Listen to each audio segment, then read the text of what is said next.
CEO 리포트 4월 1주차. 안녕하세요. 웰스기업연구소 정우혜 소장입니다. 자, 이번 주 CEO 리포트는 사정상 제가 다 진행하도록 하겠습니다.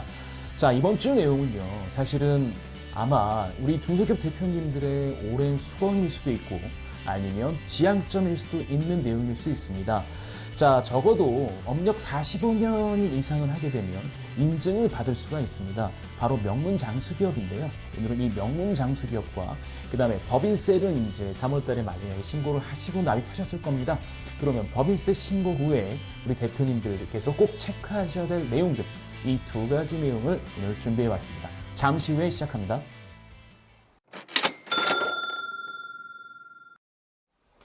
업력 45년 이상의 중소기업이면 명문장수기업 확인을 받으실 수가 있습니다.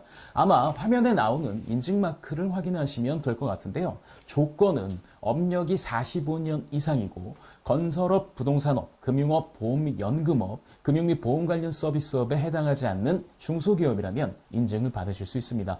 자, 업력 조건은요. 개인 사업자 같은 경우에는 사업자 등록증에 나오는 사업 개시일을 참고하시면 좋을 것 같고, 법인 사업자 같은 경우에는 법인 등기부 등본상에 이 법인 설립일을 기준으로 하시면 될 것 같습니다.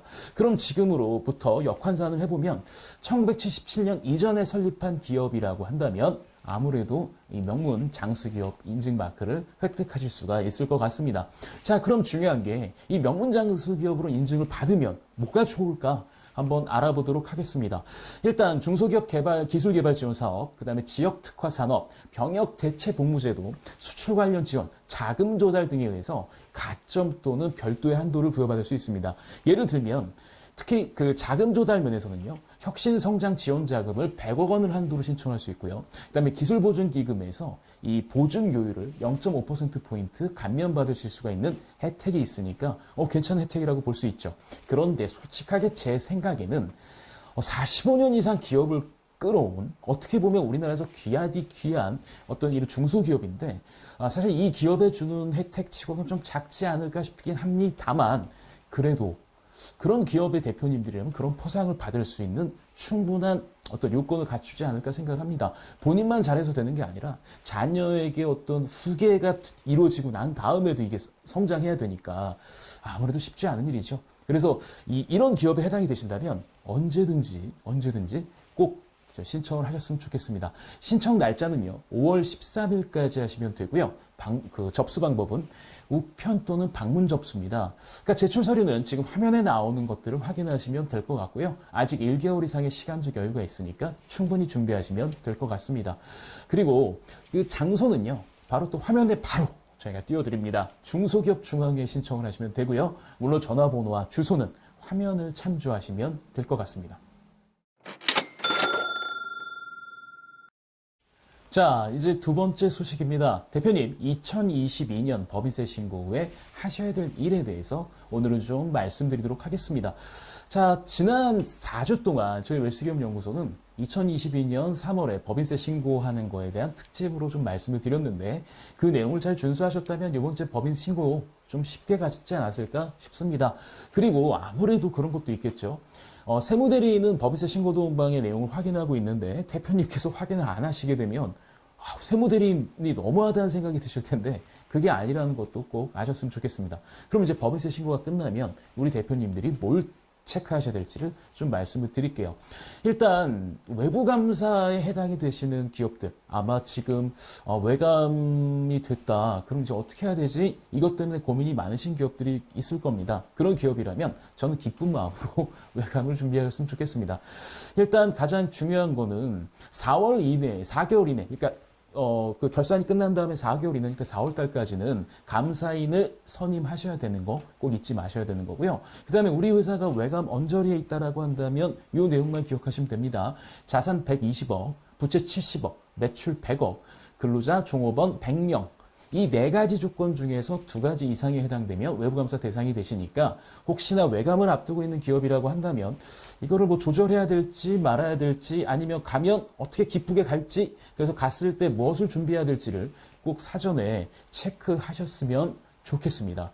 그 다음에 이 외감이 되는 기업들 같은 경우에는 기업이 성장했다는 거니까 어떻게 보면은 저는 뭐 재고라든가 아니면은 여러 가지 좀 부실한 것들이 있다. 근데 이게 좀 감당이 좀 어렵지 않다고 한다면 좀 외감을 가셔서 이참에 한번 정리하시는 것도 나쁘진 않을 것 같다는 생각이 들고요.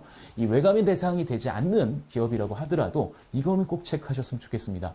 사실은 비상장 기업 같은 경우에는 유통되는 주식이 아니기 때문에 거래 가격을 우리가 확인할 수는 없습니다. 근데 문제는 세법상 이 기준 가격은 언제나 계산이 되어 있다는 게 문제죠.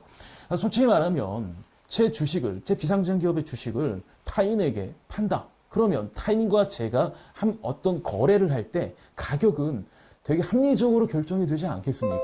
그런데 이 합리적으로 결정이 되는 가격이 그렇게 많이 생기지는 않겠죠. 그래서 세법에서는 보충적 평가 방법으로 이를 계산을 해서 기준 가격을 제시를 합니다. 그럼 이런 기준 가격에 대해서는 우리 대표님들께서는 꼭 아셔야 된다라고 좀 말씀드리고 싶어요. 왜냐하면 적어도 한 주에 우리가 평가 금액이 얼마 정도 나올까 정도는 알고 있어야 내 주식을 자녀에게 이전을 하거나 아니면은 뭐 내 주식을 회사에 팔거나 아니면 이런 작업을 할 때 이 정도는 뭐 부담을 해야 되겠구나 이런 걸 아실 수 있는 척도가 되는 거고요. 그 다음에 솔직히 그렇습니다. 상장 기업 같은 경우에는 솔직히 그 거래소 자체가 뭐 수요와 공급의 원칙에 따라서 이제 거래 가격이 변동이 되는데 우리는 그런 게 없어요. 그냥 평가식만 정해져 있을 뿐입니다. 그러면 이게 뭐가 문제가 되느냐? 이제 주식을 이전해야 될 타이밍이 오고 가업 승계를 해야 될 때가 되게 되면 사전에 미리 준비를 하지 않으면요. 생각보다 더 큰 어떤 세금 부담을 질 수밖에 없는 거죠. 대표님께서 생각하기에 우리 기업의 적정한 주식 가격은 이 정도라고 생각하는데 평가 금액은 그보다 훨씬 더 많을 수가 있습니다. 그러면 이게 어느 정도 조절이 필요하기 때문에 이번에 꼭 체크를 하실 필요도 있고요. 불행히도 제가 웰스기업 연구소의 이름으로 상담을 하신 법인 대표님들 중에 한 분이 불행히도 얼마 전에 갑자기 돌아가시는 일이 생겼습니다. 이거 되게 슬픈 일이죠. 되게 슬픈 일이고 저도 좀 소름 돋는 일인데, 문제는, 이렇게 갑자기 생기는 이제 이런 사고에 대해서 어느 정도 대비는 좀 하셔야 되지 않을까 생각이 듭니다. 그 대비라는 게 별거 아니고요. 그냥 우리 회사 주식 가격이 얼마 정도 되겠다. 그래서 만약에 내가 잘못된 일이 생기게 된다면 이걸로 인해서 이 정도의 세금을 좀 내겠구나. 이런 거 정도는 아셔야 되지 않을까 싶습니다. 사실은 부동산을 갖고 계신 분들, 특히 서울의 아파트를 갖고 계신 분들은 이것 때문에 내가 상속세가 더 많이 부담이 되겠구나라는 걸 대략 알고 계시잖아요. 그런데 비상장 기업은 사실 부동산보다 더 많은 가치를 내재하고 있기 때문에 꼭 체크해 보셔야 됩니다. 그래서 최소한 대표님 주식 지분이 어느 정도 가치가 나가는지 그리고 그 가치가 가족들에게 이전됐을 때 얼마의 세금 부담이 되는지는 꼭 체크해 보셔야 됩니다. 라고 좀 말씀드리고 싶습니다. 자, 이번 주 저희 웰스기업연구소에서 준비한 소식은 여기까지입니다. 오늘의 주요 이슈는 두 가지였죠. 명문장수기업, 그 다음에 3월 법인세 결산이 끝나고 4월 달에 하셔야 될 일들 여기서 말씀을 좀 드렸습니다. 저희 웰스기업연구소는 언제나 중소기업을 위해 최선을 다하겠습니다. 좋아요, 구독, 알림 버튼은 저희가 컨텐츠를 만드는 데 많은 도움이 됩니다.